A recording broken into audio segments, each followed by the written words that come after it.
अमेरिकेचे राष्ट्राध्यक्ष Donald Trump यांच्या हत्येचा कट ट्रम्प यांना मारण्यासाठी कोड 8647 जारी करण्यात आला होता। अमेरिकेची सिक्रेट सर्व्हिस आणि एफबीआय कडून तपास सुरू आहे। एफबीआयचा माजी संचालक जेम्स कोमीने कट रचल्याचा संशय आहे। 86 हा हत्येचा कोडवर्ड ठरवला गेला होता, तर 47 म्हणजे ट्रम्प सध्या अमेरिकेचे 47वे अध्यक्ष आहेत आणि त्यासाठी 47 हा आकडा ठरवण्यात आला आणि संपूर्ण कोड होता 8641।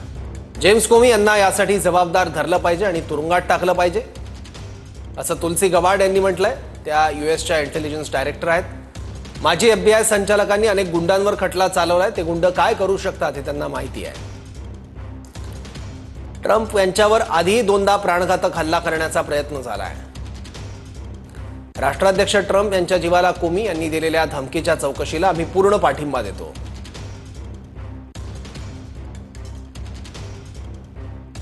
तर एफबीआयचे माजी संचालक जेम्स कोमी म्हणाल्यात, आज समुद्र किनाऱ्यावर फिरताना पाहिलेल्या काही शंखांचा फोटो पोस्ट केला होता। मला वाटलं की तो एक राजकीय संदेश असावा। मला कल्पना नव्हती की काही लोक त्या आकड्यांचा संबंध हिंसाचाराशी जोडतील। माझ्या मनात कधीच हे आलं नाही, मात्र मी कोणत्याही प्रकारच्या हिंसाचाराला विरोध करतो म्हणून मी पोस्ट काढून टाकली।